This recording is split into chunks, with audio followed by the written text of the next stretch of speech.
The summer sun illuminated the city park, where the annual festival was in full swing. The air was filled with sounds of laughter, conversations, and the distant carousel music. Families strolled among colorful booths, while the aroma of popcorn and cotton candy drifted through the air. Amid this joy, Maya Thompson, an 8-year-old girl, maneuvered her wheelchair enthusiastically along the gravel path. Her eyes sparkled with excitement as she observed every detail around her. Maya's blue wheelchair, adorned with stickers of her favorite characters, was an extension of her vibrant personality. Despite living with cerebral palsy since birth, Maya never let her condition define who she was. With unwavering support from her parents, she had learned to face challenges and see the world as a place full of possibilities. Nearby, sitting on a bench, was Derek Thompson, Maya's father, watching his daughter with a proud smile. Derek, an experienced FBI agent, knew all too well that the world could be dark, but Maya's determination and brilliance always reminded him of the light that still existed. Holding a cup of coffee and enjoying a rare moment of peace, he saw her rolling toward the playground, where other children played energetically. However, the joy of that day was about to be interrupted. As Maya approached the playground, a man in a police uniform with a stern expression blocked her path. The officer, identified as Jake Thompson, was known in the community for his authoritarian behavior. His eyes narrowed as he saw Maya, and he positioned himself directly in front of her, like an impenetrable wall. "Excuse me, sir," Maya said politely, trying to stay calm. She attempted to maneuver around him, but Jake quickly moved to block her passage again. "Get out of the way, you brat," he snapped, his voice sharp and dripping with disdain. Maya stopped, surprised and confused, as his words pierced her innocence like a knife. She tried to back away, but the gravel made movement difficult. "I just wanted to play," she murmured softly, barely audible over the festival's noise. The officer's face hardened even further. "You don't belong here," he spat, stepping closer. His shadow loomed over Maya, turning the colorful playground into a frightening scene. Across the park, Derek felt a chill run down his spine.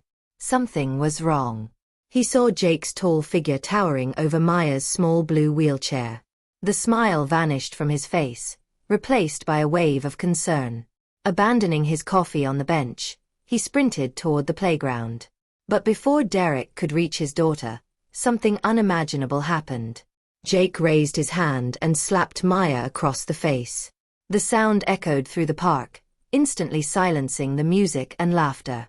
Maya's hand flew to her cheek, where a red mark from the slap began to appear, her eyes wide with pain and shock.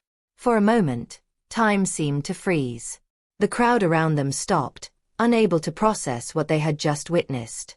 Then whispers of outrage spread like wildfire. Parents pulled their children close, while others began recording the scene on their phones.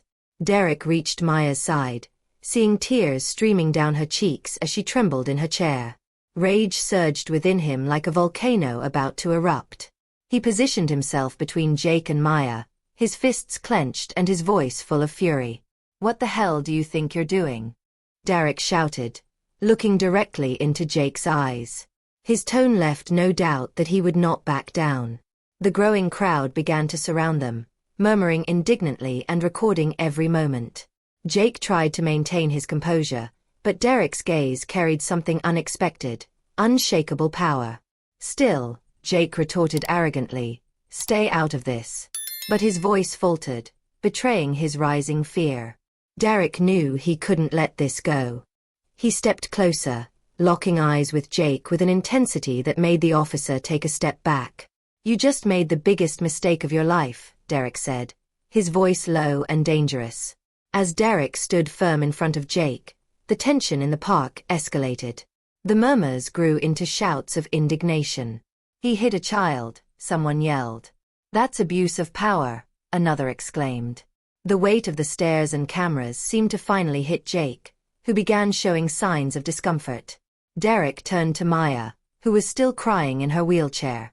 He knelt beside her, his tone now softer. "It's okay, Maya. Daddy's here." "He won't touch you again," he promised, his voice shaky yet firm. He gently ran his hand over her hair, trying to calm her as the red mark on her cheek reminded him of the gravity of what had just happened.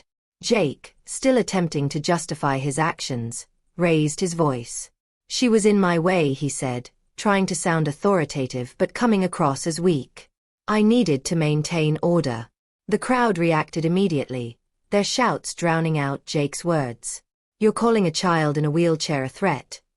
a woman in the crowd asked, holding her son's hand tightly. Others began filming even closer, their cameras aimed directly at the officer's face. Derek stood up again, facing Jake. "Do you think you can hide what you just did?"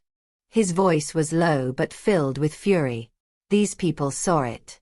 The cameras captured it. You will pay for this."